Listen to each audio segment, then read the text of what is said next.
Hello friends, welcome back to Funtoo concept channel. Funtoo concept channel के एक और video में आप सभी का स्वागत है। तो दोस्तों, आज हम जो वीडियो देखने वाले हैं वो है हाउ आदित्यधर सिंह हैंडेडली डिस्ट्रॉयड उर्दूवुड। उर्दूवुड मतलब अच्छा, धुरंधर द रिवेंज।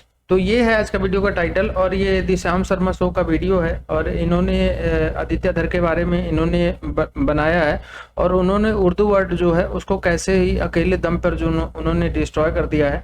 तो ये वीडियो भाई काफ़ी इन्फॉर्मेटिव होने वाली है और वीडियो को एंड तक जरूर देखना। तो शुरू करते हैं आज की वीडियो। और वीडियो देखने से पहले चैनल पे नए हैं तो सब्सक्राइब कर लेना और बेल आइकन प्रेस कर देना ताकि जब भी वीडियो जो अपलोड करें उसका नोटिफिकेशन भी आप लोग को मिल जाया करे। तो शुरू करते हैं वीडियो और मिलेंगे वीडियो के लास्ट में। महीने और 2 फिल्मों में आदित्यधर ने वो इम्पैक्ट किया है जिसने पिछले 50 साल के प्रोपेगेंडा को बर्बाद कर दिया है। हमारे पास वर्ड्स ही नहीं है कि हम बोले क्या। इतना अच्छा मूवी था। अगर किसी ने ज्यादा एंटरटेनमेंट किया है तो वह जमील साहब और राकेश बेदी। और मेरे को लगता है उसको नेशनल अवार्ड भी मिल सकता है। भाई ये पिक्चर स्टार के लिए है ही नहीं, इसको आप जितना दोगे उतना कम है। एक नंबर मूवी। जिस तरह शोले के बाद 40 सालों तक वो एक लैंडमार्क फिल्म बन गई थी इंडियन सिनेमा की तरह, उसी तरह से ये धुरंधर सीरीज भी एक लैंडमार्क फिल्म मानी जाएगी। अब ना सिर्फ दूसरी इंडियन स्पाई मूवीज को बल्कि दूसरी इंडियन मूवीज को धुरंधर के स्टैंडर्ड्स पर एनालाइज किया जाएगा। धुरंधर देखने के बाद वाईआरएफ की स्पाई मूवीज ऐसी दिखती हैं। लकड़ी की काठी काठी पे घोड़ा। एक इंडस्ट्री जो एक समय पर अंडरवर्ल्ड के इशारों पर नाचा करती थी, literally. One of the topmost actors and 83 other musicians and actors went to Dubai to do an entertainment show for the daughter of Daud Ibrahim. आज आदित्यधर अपनी मूवी के थ्रू उसी अंडरवर्ल्ड को एक्सपोज कर रहा है। तो आज हम बात करेंगे कि कैसे आदित्यधर ने पुराने बॉलीवुड मॉडल को हिलाकर रख दिया, वाईआरएफ के स्पाइस स्लॉप यूनिवर्स का बेसिकली काम तमाम कर दिया और शायद अगले पूरे डेकेड के लिए बॉलीवुड का डायरेक्शन बदल दिया। हेलो श्याम शर्मा शो में आपका बहुत बहुत स्वागत है। मैं हूं सेकुलरिज्म का सीईओ श्याम शर्मा और आप सबको एक सेकंड। तो देखिए, धुरंधर द रिवेंज देखने के बाद एक जर्नलिस्ट ने इस मूवी को रिव्यू करते हुए ये कहा, नरेंद्र मोदी के दौर में जिस तरह की फिल्में आ रही हैं उसी का एक नया सबूत देखने को मिल रहा है। जहर का एक नया इंजेक्शन या जिसको कहा जा रहा है कॉकटेल आई है, एक ऐसी जिसमें मर्दवाद, जिसमें बहुसंख्यकवाद, जिसमें मुस्लिम विरोध, जिसमें पाकिस्तान विरोध। अरे बस दीदी, समझ में आ गई बात। इनका कहना है कि प्रोपेगेंडा आज शुरू हो रहा है, लेकिन देखिए प्रेजेंट को समझने के लिए अक्सर पास्ट में जाना काफी अच्छा रहता है। तो चलिए हम सब मिलके पास्ट में चलते हैं। 1970s में कई ऐसी फिल्में निकल के आई थी जिसको सलीम जावेद जैसे सेलिब्रेटेड राइटर्स ने लिखा था। इसमें हीरो 786 का बिल्ला पहनता है और भगवान का मजाक उड़ाता है। और ये देखे जरा, ये क्या है? तेरे हाथ में मौत का सामान है तो मेरे सीने पे खुदा का नाम है। देखते ही ये चादर मुझे बचाती है या कफन बन के मुझे कब्र तक पहुंचा देती है।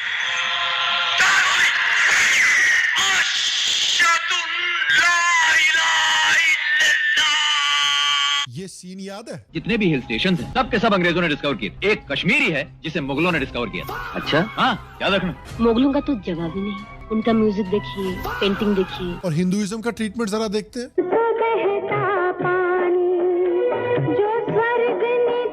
आइकॉनिक रोमांटिक कॉमेडीज में इस तरह का प्रोपेगेंडा हमें देखने को मिल रहा था।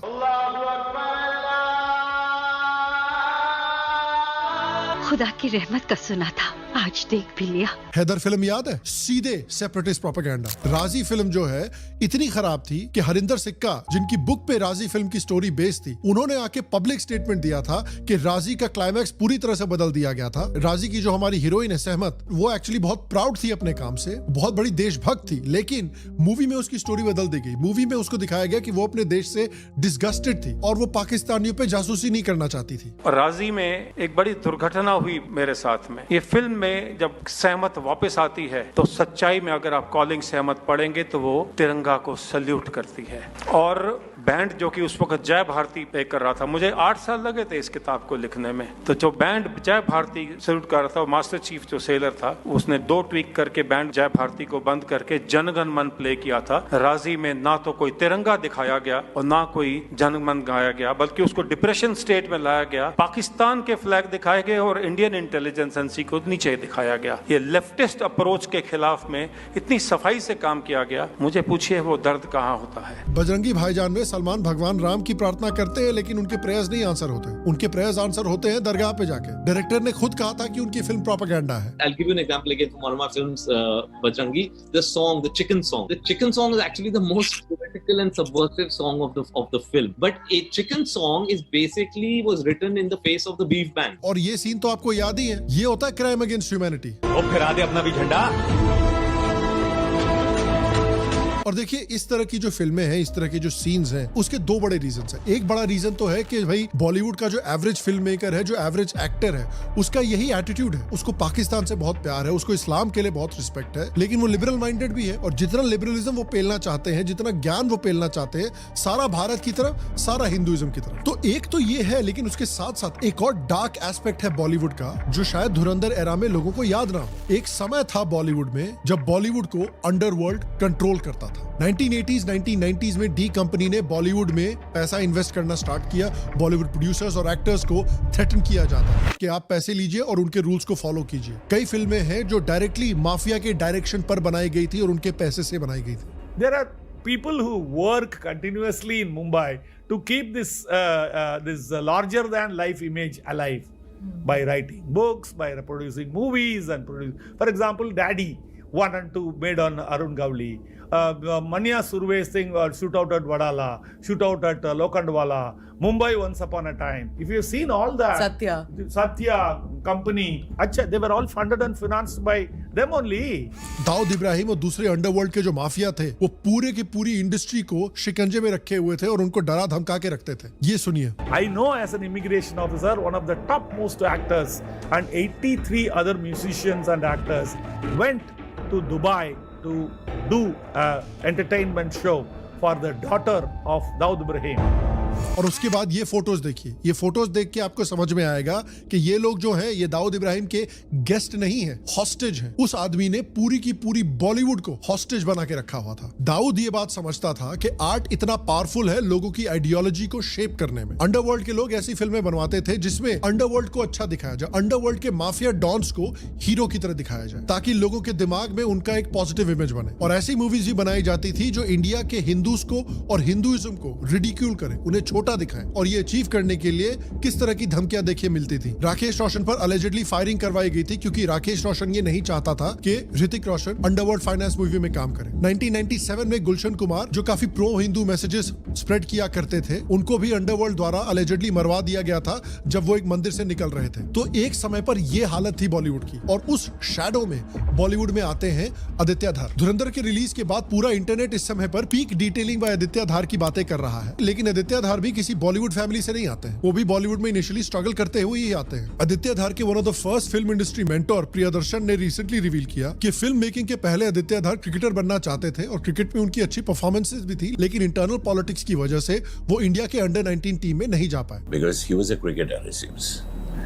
So he could not get into the under 19 team because of some political influence, so he was moved out. चलिए भाई, crickets loss is India's gain. इसके बाद उन्होंने फिल्म मेकिंग में करियर बनाने का डिसीजन लिया और शॉर्टली आफ्टर दैट 2006 में मुंबई आ गए। फनी बात यह है कि भले ही क्रिकेट पिच पे पाकिस्तान को पेल नहीं पाए, लेकिन बॉलीवुड में आके पाकिस्तान को पेल रहे हैं। इनिशियली उनको एज ए लिरिसिस्ट काम मिला। काबुल एक्सप्रेस जैसी मूवीज में एज ए लिरिसिस्ट उनको हायर किया जाता है, जिसके बाद कई सारे मूवीज में उन्होंने राइटिंग और बिहाइंड द कैमरा काम किया। डायरेक्टिंग में भी उन्होंने अपना टैलेंट काफी अर्ली दिखाया था। 2009 में उनकी शॉर्ट फिल्म बूंद की वजह से उन्हें नेशनल अवार्ड भी मिलता है, लेकिन सैड रियलिटी ये थी कि उनको उस काम के लिए उतना क्रेडिट नहीं मिला जितना वो डिजर्व करते थे। Few films which actually he penned and he never got the credit. Industry ने उन्हें एक एवरेज आउटसाइडर की तरह ही ट्रीट किया। डायरेक्टर्स ने उनसे काम करवाया और काम होने के बाद उनसे क्रेडिट छीन लिया। इनके स्ट्रगलिंग डेज में उनके क्लोज फ्रेंड्स ने इनको धोखा दिया। उनकी मल्टीपल स्क्रिप्ट्स अपैरेंटली चुरा ली गई, जिनके ऊपर बाद में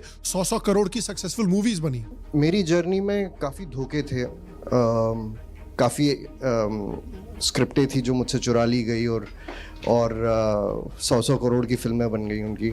और ऐसे मुकाम पे like as a struggling aspiring writer, I always felt कि यार अब बस हो गया, अब मेरे से नहीं हो पाएगा यार, ये थक गया अब मैं। जिसकी वजह से फाइनेंशियली तो उनको लॉस हुआ ही, साथ में ऐसे इंसिडेंट्स ने साइकोलॉजिकली भी उनको काफी तोड़ कर रख दिया। बट स्टिल उनके मेंटर्स और उनके फैमिली ने उनके ऊपर भरोसा बनाए रखा, उनको इमोशनल सपोर्ट दिया और आदित्य ने भी उन्हीं इंस्टिंक्ट्स पर भरोसा किया और वो मेहनत करते रहे। पोजीशन पे, उस स्टेज पे you meet somebody like Robinda or you meet somebody like Priyadarshan or you meet somebody like Vishal Bhardwaj who will just say कि यार नहीं तेरे में कुछ बात है, and that thing kept pushing me. Obviously मेरे घर वालों का बहुत सपोर्ट था। मल्टीपल टाइम्स उन्होंने एक फिल्म बनाने की कोशिश की, मामला कभी कभी बनता भी था लेकिन एंड मोमेंट पर आकर रह जाता था। तो कई सालों के बाद 2016 में फाइनली वो धर्मा प्रोडक्शंस के साथ काम करने वाले थे। उनकी एक फिल्म बनने भी वाली थी, शूटिंग के डेट्स भी फाइनलाइज हो गए थे, बट एंड मोमेंट पर ये सब कैंसिल हो जाता है। So I was working on this film called Raat Baki, which had Fawad and Katrina in it. Okay. This is somewhere around 2016. Yeah. And we were about to go on floor. We were supposed to start our shoot in October, I think. And just a month before that, not even a month, like 20 days before that, the Uri attack happened. जब 2016 के जनवरी में पाकिस्तानी आतंकवादियों ने India के उरी में एक आतंकवादी attack किया। अटैक में 17 जवान हमारे शहीद हुए, जिसके बाद फिल्म इंडस्ट्री के खिलाफ बहुत बड़ा आउटबर्स्ट हुआ। पब्लिक की तरफ से बहुत बड़ा आउटक्राई हुआ कि जितने भी पाकिस्तानी प्रेमी प्रोडक्शन हाउसेज हैं जो पाकिस्तानी एक्टर्स को, म्यूजिशियंस को, आर्टिस्ट को हायर करते हैं, उनको हम बॉयकॉट करेंगे जब तक ये पाकिस्तानियों को बॉयकॉट नहीं करते। और उसके बाद प्रेशर में आके करण जौहर ने इस मूवी को कैंसिल किया क्योंकि इस मूवी में भी एक पाकिस्तानी एक्टर था। लेकिन फिर उसके बाद इंडिया ने रिटेलिएशन में सर्जिकल स्ट्राइक की। Indian Army conducted surgical strikes on terror launch pads in Pakistan occupied Kashmir. तो आदित्य धर सर्जिकल स्ट्राइक के बारे में काफी क्यूरियस हुए क्योंकि इस तरह की स्ट्राइक इंडिया ने पहले कभी की नहीं थी। The moment surgical strike happened, my office was like trying to figure out what to do and how to get the new cast.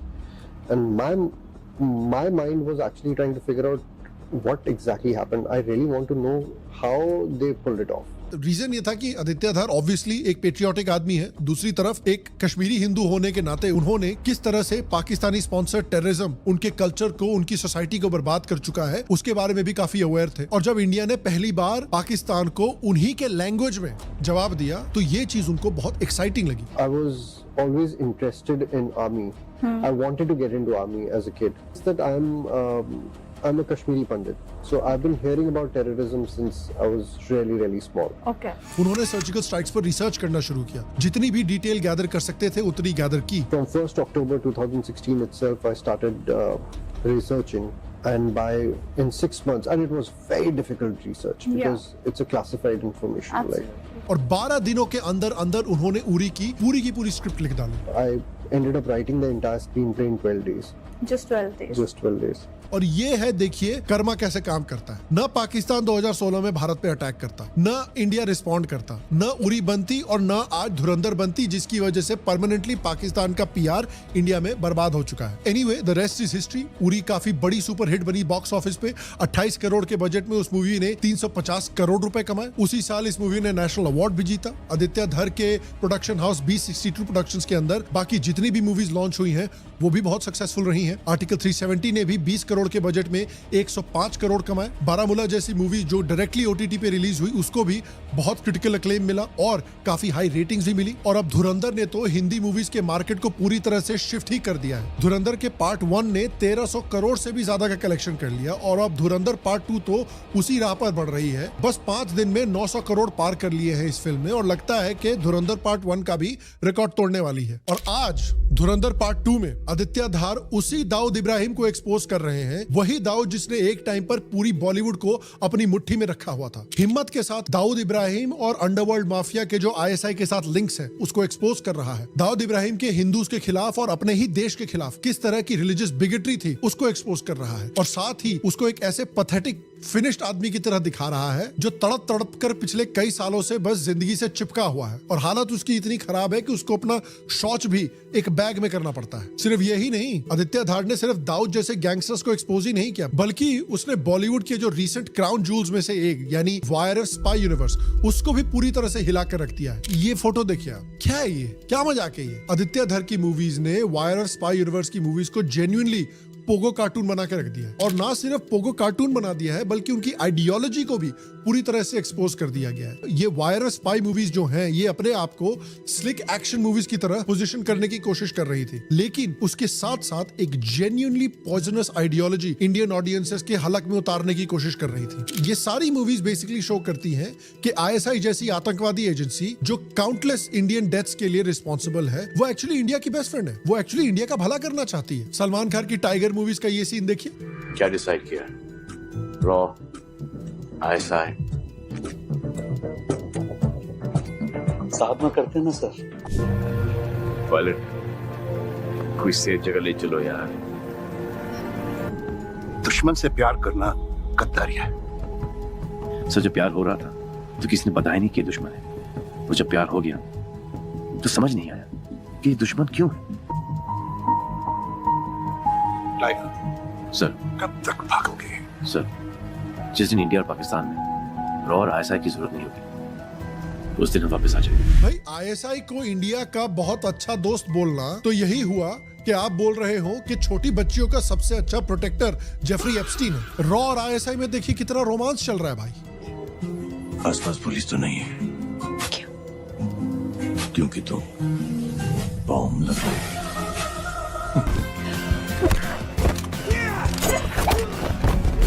खून खोल रहा है आपका? अभी रुकिए, अभी और खोलाता हूँ। ये देखिए, वो फिरा दे अपना भी झंडा।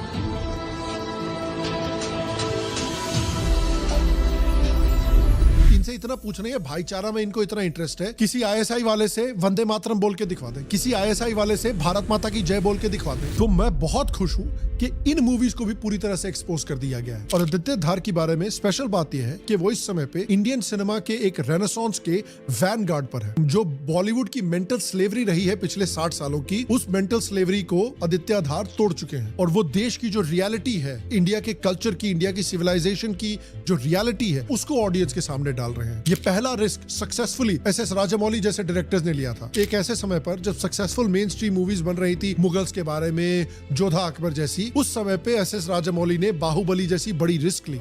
जय माइस्मती।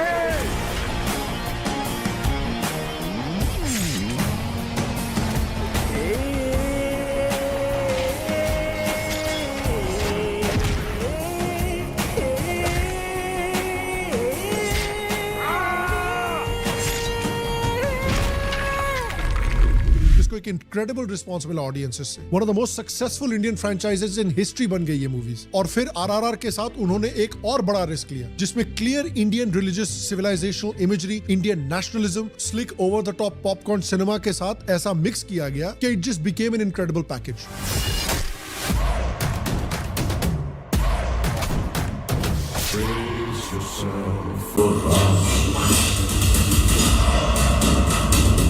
ऐसा पैकेज कि भैया पूरी दुनिया पागल हो गई इसके बाद। दुनिया भर के लोग आरआरआर की बातें कर रहे थे। अमेरिका, यूके जैसी जगहों में ये फिल्म नेटफ्लिक्स पे ट्रेंड कर रही थी टॉप 10 में। और recently Baahubali the eternal war के ट्रेलर ने तो पूरी सोशल मीडिया पे आग लगा दी। कमाल की वीडियो थी, लेकिन देखा जाए ना भाई, जो आदित्य सर ने इस मूवीज में काम किया ना, वो काफी उनका भाई अप्रिशिएट करने वाला है। और ये एक रियलिटी है। हमने बॉलीवुड की मतलब के ऐसी पीछे मूवीज देखी हैं जिसमें कोई चीज मतलब के एक दिखाई नहीं गई यार। मतलब के सब चीजें ऐसे हाइड करके और एक बैकडोर एक चलती रही हैं। लेकिन आप देखो ना, जब एक रियलिटी दिखाने पर आते हैं ना, तो मतलब के वो मूवीज के थ्रू या एक डॉक्यूमेंट्री या आप एक आर्टिकल जो कि आपकी जनरेशन पढ़ती है या देखती है, उसमें भाई एक आपकी मतलब के चीज एक अडॉप्ट होती है। लेकिन ये सारे मुल्क करते हैं। जब एक मुल्क स्ट्रॉन्ग बन जाता है ना, तो जो उसकी एक हिस्ट्री है या जो उन्होंने किया होता है, वो मूवीज के या डॉक्यूमेंट के जरिए भाई लोगों को दिखाते हैं और सारी चीजें सब बनाते भी हैं, इसमें कोई शक नहीं। अब पाकिस्तान की मिसाल देख लो, हम क्या बनाए, हमारे पल्ले ही कख नहीं है। अब हम क्या बनाए कि हमने मतलब के 72,000 सरेंडर कैसे किया था, कैसे उन्होंने अपनी पैंटें उतारी थी, 93,000, सॉरी थोड़ा सा नीचे बोल गया। हमने मतलब के क्या बनाना है, हमने हमारी एक मूवी अभी ईद पर रिलीज हुई है शान की, बुल्ला, उसमें पता नहीं क्या वो बुल्ला बजाता रहता है। मतलब कि हमारे पास तो कुछ भी नहीं है मूवीज देख के। 7500 में शायद सीरियस में क्या 7500 नहीं है ना। इस भाई के पास हर चीज का नॉलेज है। ये ऐसी बात छोड़ता है ना, हर बंदा यार सोचने पे भी मजबूर हो जाता है। 7500 रुपया कोई बात यार करने वाली करो यार इतने भी अहम काम नहीं है कि आप जो बोलोगे हम वही समझ लेंगे। ओके 75,000 मान ले। नहीं 75,000 भी ठीक है, जो तू बोलता है वो ठीक है। इंटरेस्टिंग थी वीडियो। जो भाई ने बात है कि बिल्कुल एग्री करता हूँ कि जब कंट्री के लिए जो चीज़ें हो रही हैं ना उसको प्रमोट करना चाहिए, ना कि उसको उसके खिलाफ बात करनी चाहिए एकता में। लेकिन जो चीज़ें भाई देखी गई है ना ये जो मूवी में, तो जितने भी जो, क्योंकि भाई ये धुरंधर जो मूवी थी ये रिवाइंड था, और जितने भी पाकिस्तान के जो बड़े बड़े जो उन्होंने रणवीर सिंह ने मारे वो कांग्रेस के टाइम पे थे। और वीडियो में मूवी में जो दिखाया गया है, अब जो कुछ लोग मैं कह रहे थे कि नोटबंदी का क्या फायदा हुआ, वो भी चीज़ें कर रहे थे कि नोटबंदी अगर ना करता मोदी साहब तो जो है वो 60,000 करोड़ का कितना जो है वो पैसा जो है दहशतगर्दी के लिए इस्तेमाल होता है। भाई सक्सेसफुल लोगों की स्टोरी मैंने बोला ना तभी हम लोगों को समझ में आती है जब हम उनको बहुत ज़्यादा लाइमलाइट में देखते हैं। उनकी ज़िंदगी के वो फेजेस जहाँ पर उन्होंने बहुत टूट कर मेहनत की होती है, वो वाला पार्ट बहुत टाइम के बाद आपको नज़र आता है। और अच्छी बात यह है कि वो आपके सामने आता है क्योंकि आपको बहुत हौसला मिलता है ज़िंदगी में कि आपने गिव अप नहीं करना। और ये आपके साथ नॉर्मल हो रहा है, ये जो चीज़ें हो रही हैं ना कि ज़िंदगी में बहुत सारी प्रॉब्लम्स आ रही हैं, सडनली ऐसे लग रहा है कि पता नहीं क्या हो गया हमारे साथ। मुझे लगता है ये ज़िंदगी में आना वाकई में बहुत ज़रूरी होता है। और ये हर इंसान बाद में जाकर एक पॉइंट के बाद ये बात बोलता भी है कि शायद अगर हमारी ज़िंदगी में, शायद नहीं यकीनन हमारी ज़िंदगी में ऐसे फेजेस ना आए होते तो हम आज इस मुकाम पर ना बैठे होते। बिल्कुल देखी 18 कोई देखी। और मैं यही कहता हूँ कि आपको याद होगा कि कितना बड़े लेवल पे उनके एजेंट्स को दिखाते हैं अमेरिका वालों को, वो क्योंकि उनका हॉलीवुड इस तरीके से पेनिट्रेट कर चुका है कि पूरी दुनिया बस अमेरिका ही बचा रहा है, हर चीज कुछ जैसे यूके वाले MI6 एलियन आगे अमेरिका बचा रहा है, हर चीज कुछ भी आगे। और भाई बहुत हिम्मत चाहिए होती है इस टाइप की मूवीज बनाने के लिए। और उसके बाद दूसरी बात कि लोग इतना आपको प्यार दे दें और आपकी movie back to back successful हो जाए ना, तो उसके पीछे कहानी बहुत है। ऐसा नहीं कि कल सो के उठाता दबाए देर में कान लिख दी और आदित्य की मूवी हिट हो गई, नहीं। उसके पीछे उसकी बैक स्टोरी देखो, लिरिसिस्ट काम किया, स्क्रीन राइटर हुआ, उसके धोखे भी हुए कि स्टोरी कोई और लेके चले गए, बहुत चीजें हुई। फिर देखो कहाँ तो वो फहद और कटरीना के साथ एक मूवी बना रहा था जो कि 1 महीना तो होने वाली थी, 1-2 महीने बाद, और कहाँ वो जो इंसिडेंट हुआ उसके बाद उसने उसके ऊपर मूवी बनाई। और उसके बाद जो टर्न अराउंड हुआ, भाई ये चीज भी होती है कई बार। कुछ चीजें मतलब आपकी लाइफ ऐसे चेंज हो जाती है कुछ मोमेंट्स के बाद, आप सोच सकते हो। और मुझे लगता है इस टाइप की मूवीज बहुत आनी चाहिए, फ्रेंचाइजी ही बन जानी चाहिए धुरंधर। मुझे लगता है इस टाइप की तो स्टोरीज पूरी की वजह से एक मूवी जो है पूरी चली गई ठंडे बक्से में, और उरी की वजह से एक मूवी बनी उरी जिसने चढ़ा दिया बंदे को ऊपर। और उसके बाद जो धुरंधर बनी, उरी से अवार्ड भी मिला, अब धुरंधर से अवार्ड मिलेगा, वो देखो आप लोग। और यही है, ये होता है कि भैया किस्मत की तू किसके साथ मिलके बना रहा है। धर्मा प्रोडक्शंस के साथ जिसमें एक पाकिस्तानी एक्टर लिया हुआ है, तो वो बिल्कुल ही किसी और के साथ जुड़ के बनने वाला था, वहां से कट करके ठीक डायरेक्शन में नया बंदा है, अपॉर्चुनिटी नहीं है। अब जो है वो सब कॉम्प्रोमाइज नहीं करना पड़ेगा। उसने कॉम्प्रोमाइज किया ना, क्योंकि ताकत थी नहीं, तो ताकत नहीं थी तो कहाँ से तुम बोल दोगे कि भैया हमने पाकिस्तानी एक्टर नहीं लेना मुझे मूवी में, जो है भैया ठीक है सह लो।